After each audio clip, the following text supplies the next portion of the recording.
Hi friends, welcome back to Simhaversity. ఈరోజు video వచ్చేసి భారత్లో రిజర్వేషన్లు అన్నట్టుగా మనకు రీసెంట్గా ఒక ఆర్టికల్ అయితే రావడం జరిగిందనమాట. ఆ ఆర్టికల్లో ప్రతి ఒక్క అంశం ఈ యొక్క రిజర్వేషన్లకు సంబంధించిన అంశం అంతా మెన్షన్ చేస్తుంది. దాన్ని మన ఎగ్జామ్ పాయింట్ ఆఫ్ వ్యూలో ఏ విధంగా చదవాలి, యాక్చువల్గా ఈ రిజర్వేషన్ అప్డేట్స్ ఏమున్నాయి, 2025 లేటెస్ట్ అప్డేట్స్ ఏమున్నాయి, ఆ తర్వాత మనకి 50% లిమిట్ అనేది సుప్రీంకోర్టు ఏ జడ్జిమెంట్లో ఇచ్చింది, ఎగ్జామ్ పాయింట్ ఆఫ్ వ్యూలో అది కూడా నేర్చుకోవాలి. అండ్ ప్రజెంట్ ఉన్న SC, ST, OBC, EWS status ఏంటి, ఏ కాస్ట్కి అంటే ఏ కేటగిరీకి ఎంత పర్సంటేజ్ మన దేశంలో అమలు అవుతున్నాయి అనేది కూడా ఈ వీడియోలో మనం డిస్కస్ చేయబోతాం అనమాట.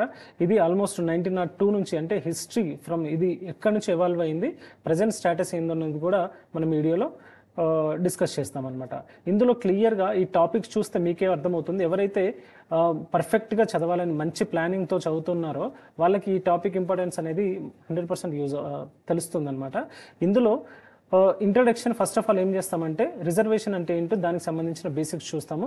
ఆ తర్వాత ప్రీ ఇండిపెండెన్స్ డెవలప్మెంట్స్ ఏం జరిగాయి ఈ రిజర్వేషన్ సంబంధించింది, కాన్స్టిట్యూషనల్ ప్రొవిజన్స్ ఏమున్నాయి, ఆ తర్వాత మండల్ కమిషన్ ఎప్పుడు ఫామ్ చేశారు, అండ్ ఓబీసీ రిజర్వేషన్ యొక్క అప్డేట్స్ ఏంటనేది చూద్దాం. ఆ తర్వాత promotion in reservation SC ST rights సంబంధించింది, ఎకనామికల్ వీకర్ సెక్షన్ ఈడబ్ల్యూఎస్ సంబంధించింది, అండ్ ఈ ఈడబ్ల్యూఎస్ సంబంధించింది ఎప్పుడు ఫామ్ చేశారు, దానికి సంబంధించిన ఇష్యూ ఎప్పుడు వచ్చింది, సుప్రీంకోర్టు జడ్జిమెంట్ ఏమి ఇచ్చింది అనేది కూడా ఈ వీడియోలో క్లియర్గా నేర్చుకుంటాం అనమాట. తర్వాత state level exceptions and demands. ఇప్పుడు తెలంగాణ స్టేట్ మనకి బీసీ రిజర్వేషన్ 42% కావాలని చెప్పేసి ఏదైతే డిమాండ్ చేస్తుందో అది స్టేట్ సెంట్రల్ ఎందుకు రిజెక్ట్ చేస్తుంది, స్టేట్ ఇలాగా సెంట్రల్ ఎందుకు అడగాల్సిన పరిస్థితి వస్తుంది, యాక్చువల్లీ రిజర్వేషన్ అంశం అనేది ఏ జోనర్ కిందకి వస్తుంది అనేది కూడా మనం ఈ వీడియోలో క్లియర్గా తెలుసుకుందాం. ఆల్ రిజర్వేషన్ సంబంధించిన బ్రేకప్ అనేది కూడా చూస్తాం, ఎస్సీ ఎస్టీ బీసీస్కి ఎంత అనేది. ఆ తర్వాత ఇంపార్టెంట్ ఆర్టికల్స్ చూస్తాము, అమెండ్మెంట్స్ ఏమేమి ఉన్నాయో కూడా చూస్తాం. ఈ వీడియో కంప్లీట్గా ఓన్లీ ఎగ్జామ్ పాయింట్ ఆఫ్ వ్యూలో తప్ప వేరే ఉద్దేశంతో అయితే అసలే కాదు. మనకు కావాల్సింది ఒక ఆస్పిరెంట్కి అయితే డెఫినెట్గా ఎగ్జామ్ పాయింట్ ఆఫ్ వ్యూలోనే కావాలి. సో ఈ ల్యాండ్ మార్క్ జడ్జిమెంట్స్, ఆ తర్వాత వన్ లైనర్ రివిజన్ క్వశ్చన్స్, ఇవన్నీ మనకు ప్రిలిమ్స్ మెయిన్స్లో కూడా ఇంపార్టెంట్ అండి. యూపీఎస్సీ అండ్ గ్రూప్ 1 క్యాడర్లో ఉన్న గ్రూప్ 1 మెయిన్స్కి కూడా రిజర్వేషన్ అనేది ఒక సెన్సిటివ్ మ్యాటర్ అనమాట. ఈ సెన్సిటివ్ మ్యాటర్ మీద ఎక్కువగా క్వశ్చన్స్ అడగడం జరుగుతూ ఉంటుంది. సో ఈ వీడియో ఇప్పటికే ఈ టాపిక్స్ చూడగానే మీకు అర్థమవుతుంది ఈ వీడియో ఎంత వాల్యుబుల్ ఉంటుందో. ఓకే ఫ్రెండ్స్, ఛానల్ని కొత్తగా చూస్తున్నారా తప్పకుండా సబ్స్క్రైబ్ చేసుకోండి. పక్కనే ఉన్న బెల్ ఐకాన్ని క్లిక్ చేస్తే ఇలాంటి వీడియోస్ అప్లోడ్ చేసిన వెంటనే మీకు నోటిఫికేషన్ రూపంలో వచ్చేస్తుంది. వీడియోని చివరి వరకు అయితే చూడండి, మీకు చాలా ఇన్ఫర్మేటివ్ అనిపిస్తుంది. మీకు 100% ఇన్ఫర్మేటివ్ అనిపిస్తేనే లైక్ చేయండి. ఓకే, ఇది నా ఛాలెంజ్ అనమాట. 100% మీకు నచ్చుతుంది అనేది నేను అనుకుంటున్నాను. డైరెక్ట్గా వీడియోలోకి వెళ్తే కనుక ఇంట్రడక్షన్ టు రిజర్వేషన్ దానికి సంబంధించిన ఇంట్రడక్షన్ ఏంటంటే, రిజర్వేషన్ అనేది it is a constitutional policy to uplift historically oppressed and under represented ఏదైతే కమ్యూనిటీస్ ఉంటాయో, అప్రెస్డ్గా అంటే అణచివేతకు గురైన కమ్యూనిటీస్ని, వాటికి fair access to ensuring fair access to ఎడ్యుకేషన్లో, ఎంప్లాయ్మెంట్లో, పొలిటికల్ రిప్రజెంటేషన్లో వాళ్ళకి యాక్సెస్ కల్పించడం కోసం ఈ యొక్క రిజర్వేషన్ అనేది తీసుకురావడం జరిగింది. ఈ పాయింట్ అర్థమైంది కదా? ఎస్. తర్వాత it mainly applies to SC ST OBC EWS అనమాట, మనకు తెలిసిందే అది. ఇక్కడ ఇంపార్టెంట్ పాయింట్ ఏంటంటే సబ్స్టాంటేటివ్ ఈక్వాలిటీ. ఈ పాయింట్ కనుక గ్రూప్ 1 మెయిన్స్లో కానీ యూపీఎస్సీ మెయిన్స్లో రాస్తే కనుక 100% ఇంప్రెస్ అవుతారనమాట. The idea is based on substantive equality. అంటే ఏంటంటే not just equal treatment but equal outcomes and access అనమాట. అందరికి ఈక్వల్ ట్రీట్మెంట్ దానికోసం అని కాదు, ఈక్వల్ అవుట్కమ్ రావాలి అండ్ యాక్సెస్ కూడా అందరికీ జరగాలి, అందరికీ సమపాలన జరగాలనేది దీని యొక్క ఉద్దేశం రిజర్వేషన్ సంబంధించింది. అయితే ప్రీ ఇండిపెండెన్స్ అంటే 1947 వరకు యాక్చువల్గా ఏం జరిగింది, ఈ రిజర్వేషన్ ఎక్కడ మనకి స్టార్ట్ అయిందంటే, ఇంట్రడ్యూస్ చేశారంటే 1902లో షాహు మహారాజ్ ఆఫ్ కొల్హాపూర్ అనే పర్సన్ ఇంట్రడ్యూస్ 50% రిజర్వేషన్ అయితే ఎడ్యుకేషన్లో అండ్ జాబ్స్లో అయితే బ్యాక్వర్డ్ క్లాసెస్కి ఇవ్వడం జరుగుతుంది అనమాట. 1902 షాహు మహారాజ్, చాలా ఇంపార్టెంట్ పాయింట్. అదే దాన్ని 1902లో మద్రాస్ ప్రెసిడెన్సీ ఇంప్లిమెంట్ చేసిందనమాట. మద్రాస్ ఏదైతే ప్రెసిడెన్సీ ఉందో ఆ టైంలో దాన్ని కమ్యూనల్ గవర్నమెంట్ ఆర్డర్ కింద దీన్ని నాన్ బ్రాహ్మిన్స్కి, ఎస్సీస్కి అండ్ ముస్లిమ్స్కి అయితే అప్లై చేయడం జరిగింది. Okay, 1935 government of India act ఏం చేస్తుందంటే ఫార్మల్లీ ఇక్కడి నుంచి రికగ్నైజ్ చేయడం జరిగిందనమాట. ఇది చాలా important point. Backward classes as a category for special consideration. Okay, 1946లో ఏం జరిగిందంటే కాన్స్టిట్యూయెంట్ అసెంబ్లీ డిబేట్స్ జరుగుతున్నాయి ఆ టైంలో 1946లో. అక్కడ నుంచి ఫ్యూచర్ స్ట్రక్చర్ ఆఫ్ రిజర్వేషన్కి ఒక ఫౌండేషన్ ఏర్పడింది అనమాట. అంటే ఫ్యూచర్లో ఈ రిజర్వేషన్స్ ఏ విధంగా ఉండాలి దానికి సంబంధించిన ఇన్ఫర్మేషన్. ఓకే, ఆ తర్వాత కాన్స్టిట్యూషనల్ ప్రొవిజన్స్ ఆఫ్టర్ ఇండిపెండెన్స్ అంటే 1950 తర్వాత ఏం జరిగిందంటే మనకి కాన్స్టిట్యూషన్లో ఆర్టికల్ 15(4) అనేది మెన్షన్ చేయడం జరిగింది. 15(4) ఏంటి సార్ అంటే special provisions for advancement of ఎస్సీస్, STs and socially educationally backward. ఇక్కడ సోషల్లీ ఎడ్యుకేషనల్లీ బ్యాక్వర్డ్ అండి, నాట్ ఎకనామికల్లీ బ్యాక్వర్డ్. ఓకే, ఎడ్యుకేషనల్గా సోషల్గా బ్యాక్వర్డ్ ఉన్న క్లాసెస్కి ఎడ్యుకేషన్లో మనకి ఈ యొక్క స్పెషల్ ప్రొవిజన్స్ అనేది అంటే సమ్ రిజర్వేషన్స్ అనేది కల్పించాలన్నమాట. 15(4) అంటే అది. 16(4) ఏం చెప్తుందంటే అదే రిజర్వేషన్ని పబ్లిక్ ఎంప్లాయ్మెంట్లో తీసుకోవాలి అని అర్థం అంటుంది, అది చెప్తుంది. ఆ తర్వాత ఆర్టికల్ 335 ఏం చెప్తుందంటే ఎస్సీ ఎస్టీకి సంబంధించిన వితౌట్ హార్మింగ్ అడ్మినిస్ట్రేటివ్ ఎఫిషియన్సీకి సంబంధించింది ఇది. ఆర్టికల్ 340 ఏం చెప్తుంది సార్ అంటే ఎంపవర్స్ ద ప్రెసిడెంట్ ఏం చేస్తారంటే ఒక కమిషన్ ఏర్పాటు చేస్తారు. ఎందుకు ఏర్పాటు చేస్తారు ఆ కమిషన్ ఆర్టికల్ 340 ప్రకారంగా అంటే to investigate or examine backwardness అనమాట. ఒక పర్టికులర్ కేటగిరీకి సంబంధించిన ఒక క్యాస్ట్ కానీ ఏదైనా కానీ ఎంతవరకు అది బ్యాక్వర్డ్ క్లాస్గా ఉంది అనేది. ఇప్పటివరకు ఏముంది, సోషల్లీ ఎడ్యుకేషనల్ బ్యాక్వర్డ్ మాత్రమే చూస్తున్నాము. అది చాలా ఇంపార్టెంట్ పాయింట్. తర్వాత చూస్తే ఏదైతే కమిషన్ ఏర్పాటు చేయాలి కదా ఆర్టికల్ 340 ప్రకారం, అదే దాన్ని బేస్ చేసుకుని 1979లో మండల్ కమిషన్ అనేది ఫామ్ చేశారు. ఏ గవర్నమెంట్ అంటే sir Janata party government under BP mandal అనేది దీనికి చైర్మన్గా ఉండడం జరుగుతుంది అనమాట. దేని పర్పస్ కోసం identify socially educationally backward classes, socially and educationally not economically. నేను మళ్ళీ రిపీట్ చేస్తున్నాను ఎందుకంటే ఇక్కడే మనం మిస్టేక్ చేసే ఛాన్సెస్ ఉన్నాయి. మెథడ్ ఏంటంటే టోటల్ 11 ఇండికేటర్స్ యూస్ చేశారు సార్, లైక్ సోషల్ కానివ్వండి, ఎడ్యుకేషనల్ కానివ్వండి.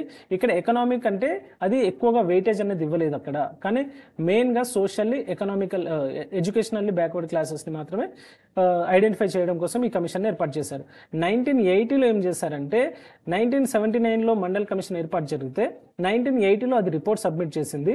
అది ఏం చేస్తుందంటే ఆ కమిషన్ 27% రిజర్వేషన్ ఫర్ ఓబీసీ అనేది సెంట్రల్ గవర్నమెంట్ జాబ్స్లో అండ్ సర్వీసెస్లో ఉండాలి. 27% అనేది కమిటీ అనేది రిపోర్ట్ చేసింది కమిషన్. 1990లో ఏం చేశారంటే విపి సింగ్ గవర్నమెంట్ ఇక్కడ ఇంప్లిమెంట్ చేయడం జరిగింది 1919లో. దాని ద్వారా చాలా ఒక పెద్ద ఎత్తున ప్రొటెస్ట్లు అయితే జరగడం జరిగింది. 1992లో ఏం చెప్తుందంటే సుప్రీంకోర్టు ఇందిరా సాహ్నే కేసులో ఎస్సీ అప్హెల్డ్ ఓబీసీ కోటా అనేది కరెక్టే, కానీ 50% టోటల్ లిమిట్ అనేది ఉండాలి. దానికి నో రిజర్వేషన్ ఇన్ ప్రమోషన్స్ ఉండాలి, creamy layer exclusion with in OBCs అనమాట. ఇక్కడ చూస్తే కనుక విత్ ఇన్ ఓబీసీలోనే ఒక క్రీమీ లేయర్ ఉండాలా, 50% లిమిట్ ఉండాలి. ఆ తర్వాత నో రిజర్వేషన్ ఇన్ ప్రమోషన్స్ అనేది ఇక్కడ ఇవ్వడం జరిగిందనమాట. ఏ కేసులో సార్ అంటే ఇందిరా సాహ్నే కేసు చాలా చాలా చాలా చాలా చాలా ఇంపార్టెంట్ అనమాట. ఓకే, 1992 ఇయర్ గుర్తుపెట్టుకోవాలి. 1992 ఇందిరా సాహ్నే కేస్ దానికి సంబంధించింది. దెన్ చూస్తే 77th నుంచి 85th అమెండ్మెంట్స్ ఏం చెప్తున్నాయంటే 1995 నుంచి 2001 వరకు అలౌడ్ రిజర్వేషన్ ఇన్ ప్రమోషన్స్ అనమాట. ఇక్కడ రిజర్వేషన్ ఇన్ ప్రమోషన్స్లో అలౌ చేశారు ఎవరికి, ఎస్సీస్కి ఎస్టీస్కి అనమాట. 77 నుంచి స్టార్ట్ చేస్తే 85th వరకు. ఇక్కడ చూస్తే కొన్ని సుప్రీంకోర్టు డెసిషన్స్ ఉన్నాయి. నాగరాజ్ కేస్ 2006లో, ఆ తర్వాత జర్నైల్ సింగ్ 2018, ఆ తర్వాత నాగేశ్వరరావు 2020. నాగరాజ్ కేసులో ఏం జరుగుతుందంటే గవర్నమెంట్ కంపల్సరీగా ప్రూవ్ చేయాలి backwardness, inadequate representation, impact and efficiency ఆ పర్టికులర్ కేటగిరీకి ఉందా లేదా అనేది. ఆ తర్వాత జర్నైల్ సింగ్ ఏం చెప్తుందంటే applied creamy layer even SC ఎస్టీలో కూడా ఆ ప్రమోషన్లో క్రీమీ లేయర్ కూడా అప్లై చేయాలనేది జర్నైల్ సింగ్ చెప్తుంది. నాగేశ్వరరావు 2020 ఏం చెప్తుందంటే promotions need quantifiable data to justify continuation అనమాట. ఓకే, అది వీటికి సంబంధించిన ఈ కేసెస్ అయితే మీరు నోట్ చేసుకోండి. మీకు ఈ పీడిఎఫ్ కావాలనుకుంటే డెఫినెట్గా కమెంట్లో మెన్షన్ చేయండి. నేను ఎక్కడ అవైలబుల్ ఉంటుందో కూడా అక్కడ మీకు మెన్షన్ చేస్తాను. ఓకే, తర్వాత చూస్తే కనుక 103 ఈడబ్ల్యూఎస్ సంబంధించింది. ఈడబ్ల్యూఎస్ సంబంధించింది ఏంటంటే ఇక్కడ 103 కాన్స్టిట్యూషనల్ అమెండ్మెంట్ అనమాట 2019లో ఇంట్రొడ్యూస్ చేయడం జరిగింది. 10% reservation to general category poor people అనమాట. General category poor people. ఆ తర్వాత దీనికి ఎలిజిబిలిటీ ఎవరు ఉంటారంటే less than below income should be below 8 lakh per annum. ఆ తర్వాత ల్యాండ్ వచ్చేసి 5 acres కన్నా తక్కువ ఉండాలి. హౌస్ అనేది 1000 square feet కన్నా తక్కువ ఉండాలన్నమాట. ఇది దానికి సంబంధించిన eligibility. This reservation is over and above 50% limit ఇక్కడ బ్రేక్ చేసింది 59.5% ప్రజెంట్ మనకి మన మన మన దేశంలో అయితే 59.5% అనేది రిజర్వేషన్ అమలవుతున్నాయి. ఓకే, ఇది దీనికి సంబంధించి. ఇంకొక ఇంపార్టెంట్ పాయింట్ ఇక్కడ మర్చిపోయాను. ఫర్ ద ఫస్ట్ టైం ఇది చాలా చాలా important point. Reservation was given based on economic status అనమాట. ఇన్ని రోజులు ఎలా ఇచ్చేదంటే సోషల్లీ ఎడ్యుకేషనల్లీ బ్యాక్వర్డ్నెస్ చూసేది, ఆ తర్వాత ఇక్కడ క్యాస్ట్ని చూసేది అనమాట. అక్కడ సోషల్లీ బ్యాక్వర్డ్ అంటే ఏ విధంగా ఉంటుంది, క్యాస్ట్ అనేది కొన్ని సంవత్సరాల తరపున అది అణచివేయబడి ఉండడం వల్ల వాటికి సోషల్లీ బ్యాక్వర్డ్నెస్గా గుర్తింపు తీసుకురావడం జరుగుతుంది. కానీ ఇక్కడ not caste based, not community based, ఇక్కడ మనకి ఏంటి మెయిన్గా ఎకనామిక్ స్టేటస్ని బేస్ చేసుకొని మాత్రమే మనకి ఈ యొక్క ఈడబ్ల్యూఎస్ అనేది అప్లై చేయడం జరుగుతుంది. దెన్ అయితే దీని మీద కూడా కేసు పడింది సార్. ఆ కేసు ఏంటంటే జన్హిత్ అభియాన్ అనమాట. Janhit Abhiyan versus Union of India 2022లో కేసు వేయడం జరిగింది. దీన్ని కూడా సుప్రీంకోర్టు అప్హెల్డ్ చేసింది. ఈ రిజర్వేషన్ 3:2 మెజారిటీతో ముగ్గురు అప్హెల్డ్ చేయడం జరిగింది, ఇద్దరు డిఫెండ్ చేయడం జరిగింది అనమాట. దీని అవుట్కమ్స్ ఏంటంటే sir 10% quota is constitutionally valid అనమాట. కాన్స్టిట్యూషనల్గా 10% కోటా ఏదైతే ఈడబ్ల్యూఎస్కి ఇచ్చారో అది valid. Does not violate 50% cap set by Indira Sawhney కేసులో ఏదైతే 50% క్యాప్ ఉందో ఆ క్యాప్ని అది వైలేట్ చేయట్లేదు అన్నట్టుగా ఇక్కడ ఇవ్వడం జరుగుతుంది. ఇక్కడ exclusion of SC ST OBC from EWS is not discrimination. ఇక్కడ వీళ్ళకి ఆల్రెడీ వేరే దగ్గర అంటే వేరే వాటిల్లో వాళ్ళకి సెపరేట్గా ఈ రిజర్వేషన్ ఉండడం వల్ల అదర్ దెన్ దీస్ కేటగిరీస్ ఈడబ్ల్యూఎస్లోకి రావడం జరుగుతుంది అనమాట. Recognise that economic disadvantage is also a form of backwardness.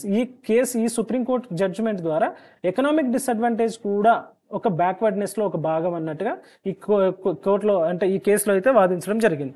తర్వాత కొన్ని స్టేట్స్ మాకు ఇంత పర్సంటేజ్ కావాలని ఏదైతే మనకి రిక్వైర్మెంట్, లైక్ తెలంగాణలో 42% రిజర్వేషన్ కావాలన్నట్టుగా మనకి ఏదైతే అప్లికేషన్స్ పెడుతున్నామో, లైక్ మనం ఒక బిల్ చేస్తున్నామో అది సెంట్రల్ వరకు వెళ్ళి రిటర్న్ రావడం జరిగింది. మీకు అది ఆ విషయం తెలిసిందే. కాకపోతే కొన్ని స్టేట్స్, తమిళనాడు లాంటి స్టేట్స్లో 69% రిజర్వేషన్ని మెయింటైన్ చేస్తుంది. దీన్ని జ్యుడిషియల్ రివ్యూ నుంచి బయటపడడం కోసం దీన్ని 9th షెడ్యూల్లో ప్రొటెక్ట్ చేయడం జరుగుతుంది అన్నమాట. 9th షెడ్యూల్లో భాగంగా ప్రొటెక్ట్ చేయడం జరుగుతుంది. తర్వాత మహారాష్ట్ర కూడా సేమ్ అనమాట. మరాఠా రిజర్వేషన్ని ఎక్సీడింగ్ 50% అనమాట. అంటే 50% ఉన్న క్యాప్ ఏదైతే ఉందో దాన్ని ఎక్సీడ్ చేస్తూ మహారాష్ట్రలో కూడా మనకి మరాఠా రిజర్వేషన్ అనేది కల్పించడం జరుగుతుంది. తర్వాత ఆంధ్రప్రదేశ్ కానివ్వండి, తెలంగాణ కానివ్వండి, ఇవి అవైటింగ్ డాటా అనమాట సెంట్రల్ అప్రూవల్ కోసం. ఓకే, ఇది ఇంకొకటి ఇక్కడ ఒక ఇంపార్టెంట్ రోహిణి కమిషన్ అనే ఒక ఇంపార్టెంట్ కమిషన్ ఉంది. అది 2017 నుంచి 2024 వరకు అయితే జరిగింది. సజెస్టెడ్ ఓబీసీలో సబ్ కేటగరైజేషన్ జరగాలి. తెలంగాణలో ఎస్సీ సబ్ కేటగరైజేషన్ ఏ విధంగా జరిగిందో ఓబీసీలో కూడా సబ్ కేటగరైజేషన్ జరగాలి అన్నట్టుగా ఇది సజెస్ట్ చేసింది. But not to be at to be implemented అనమాట. అది ఇంప్లిమెంట్ చేయలేదు, ఇంకా చేస్తారా లేదా కూడా తెలియదు అనమాట. అయితే ప్రజెంట్ స్టాటస్ ఏ కేటగిరీకి ఎంత పర్సెంటేజ్ రిజర్వేషన్ ఉంది అంటే సార్, ఎస్సీకి 15% ఉంది, ఎస్టీకి వచ్చేసి 7.5% ఉంది, ఓబీసీకి వచ్చేసి 27% ఉంది, ఈడబ్ల్యూఎస్ కేటగిరీకి 10% ఉంది. ఈ విధంగా టోటల్గా మనకి 59.5% అనేది టోటల్ రిజర్వేషన్లో బ్రేకప్గా ఉంది. ఎస్సీ ఎస్టీ ప్రమోషన్ కోటా కూడా అలో చేయడం జరుగుతుంది. ఆ తర్వాత ఎడ్యుకేషనల్ ఇన్స్టిట్యూట్స్ వచ్చేసి గవర్నమెంట్ కానివ్వండి, ప్రైవేట్ ఎయిడెడ్ కానివ్వండి, ఇట్ అప్లైస్ ఇంక్లూడింగ్ ఈడబ్ల్యూఎస్ అనమాట. సేమ్ అన్నిట్లో ఈ యొక్క ఏదైతే పర్సంటేజ్ ఉందో అది అప్లై కావాల్సిందే. తర్వాత కొన్ని important articles exam point of వ్యూలో మనం గుర్తుపెట్టుకోవాల్సింది ఏంటంటే సార్, ఇది ఆల్రెడీ మనం చూసాం కదా 15(4) అనేది. 15(4) అనేది ఎడ్యుకేషనల్లో రిజర్వేషన్ అనమాట. ఎడ్యుకేషనల్ రిజర్వేషన్ అది అదర్ దెన్ ఈడబ్ల్యూఎస్. ఆ తర్వాత ఈడబ్ల్యూఎస్ వచ్చిన తర్వాత 15(6) అనేది ఇంక్లూడ్ చేయడం జరిగింది. 15(6)లో మనకి ఎడ్యుకేషనల్ రిజర్వేషన్ ఫర్ ఈడబ్ల్యూఎస్ కూడా ఇవ్వడం జరిగింది. ఆ తర్వాత రిజర్వేషన్ పబ్లిక్ జాబ్స్లో అదర్ దెన్ ఈడబ్ల్యూఎస్ 16(4) చెప్తే 16(6) ఏం చెప్తుందంటే ఈడబ్ల్యూఎస్ కూడా కల్పించాలి రిజర్వేషన్స్. 335 వచ్చేసి claims of SC ST versus efficiency. ఆ తర్వాత 340 మీకు తెలుసు కదా, setup backward classes commission by ఎవరితో కమిషన్ ఏర్పాటు చేస్తారండి, ప్రెసిడెంట్ అనమాట. ఆ తర్వాత 103rd అమెండ్మెంట్ అనేది 2019లో వచ్చింది. ఇది ఇంట్రడ్యూస్ ఏం చేసింది, 10% రిజర్వేషన్ ఫర్ ఈడబ్ల్యూఎస్ కేటగిరీకి ఇవ్వడం జరిగింది అనమాట. తర్వాత మీకు తెలుసు కదా, promotions in job enabled SC ST వాళ్ళకి జాబ్స్లో ప్రమోషన్ ఇవ్వడానికి 77th నుంచి 78th 85th అమెండ్మెంట్స్ కూడా జరగడం జరిగిందనమాట. ఇది దీనికి సంబంధించిన ఇంపార్టెంట్ గుర్తుపెట్టుకోవాల్సింది. ఫైనల్ 1 లైనర్ రివిజన్ అంటే కొన్ని నేను బేసిక్గా పిక్ చేయడం జరిగింది ఇక్కడ, కానీ ఇంపార్టెంట్ అనమాట. ఫస్ట్ రిజర్వేషన్ ఎక్కడ ఇంట్రడ్యూస్ చేశారు సార్ అంటే 1902లో బై షాహు మహారాజ్. ఎక్కడ ఏరియా అండి? కొల్హాపూర్. 50% రిజర్వేషన్ అనేది ఇవ్వడం జరిగింది, 50% రిజర్వేషన్. ఆ తర్వాత OBC reservation 27% based on Mandal commission. ఏ ఇయర్లో? 1980లో ఏర్పాటు చేయడం జరిగింది. ఈడబ్ల్యూఎస్ ఇంట్రడ్యూస్ వచ్చేసి 2019లో ఈడబ్ల్యూఎస్ ఇంట్రడ్యూస్ చేయడం జరిగింది. అండ్ వ్యాలిడేటెడ్ ఇన్ 2022లో ఒక కేసు పడింది కదా, ఆ కేసు ఆధారంగా మనకి 2022లో ఏ కేసు ఒకసారి చెప్పగలరా? ఒకసారి కమెంట్లో అయితే డెఫినెట్గా మెన్షన్ చేయండి. 50% cap set in Indira Sawhney case 1992లో ఇందిరా సహానా కేసులో 50% క్యాప్ అనేది సుప్రీంకోర్టు అనేది ఇవ్వడం జరిగిందనమాట. క్రీమీ లేయర్ వచ్చేసి economically better off excluded from OBC SC ST benefits అనమాట. ఓకే, తర్వాత ప్రజెంట్ టోటల్ సెంట్రల్ కోటా ఎంత ఉందంటే 59.5% ఇంక్లూడింగ్ ఈడబ్ల్యూఎస్ అనమాట. ఇది దీనికి సంబంధించిన భారత్లో రిజర్వేషన్స్ అన్నట్టుగా. అయితే ఇదే వీడియోలో నేను ఎగ్జామ్ పాయింట్ ఆఫ్ వ్యూలో క్వశ్చన్స్ ఎంసీక్యూస్ ఏ విధంగా అడుగుతారు, మనకి ఎలాంటి క్వశ్చన్స్ వస్తాయి ప్రిలిమ్స్లో అనేది ఇందులోనే మెన్షన్ చేస్తే కొంచెం వీడియో లెంత్ అవుతుంది, చూడడానికి కూడా మీకు ఇబ్బంది అవుతుందేమో అన్న ఉద్దేశంతో నేను ఇంకొక వీడియో అనేది ప్లాన్ చేయడం జరిగింది. రిజర్వేషన్ టాపిక్ అనమాట. Reservation topic advanced level MCQs అయితే పిక్ చేయడం జరుగుతుంది.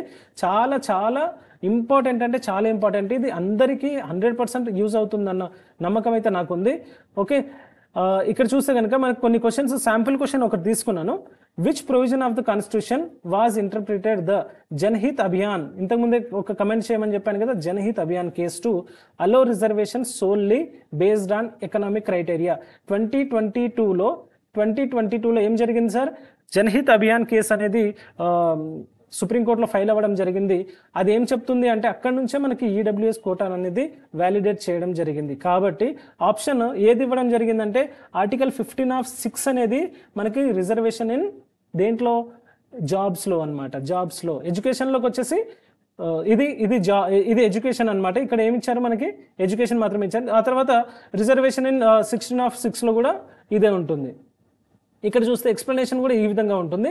Article 15(6) was inserted in 103 constitutional amendment to enable 10% reservation EWS quota అనమాట. ఈడబ్ల్యూఎస్ కోటాకి మనకి 10% రిజర్వేషన్ 103 కాన్స్టిట్యూషనల్ అమెండ్మెంట్ ద్వారా మనకి ఇవ్వడం జరిగింది. Irrespective of caste or religion, it is completely based on మనకి ఎకనామికల్ సెక్షన్ అనమాట. ఎకనామికల్ బేస్ చేసుకొని ఇది ఇవ్వడం జరిగింది.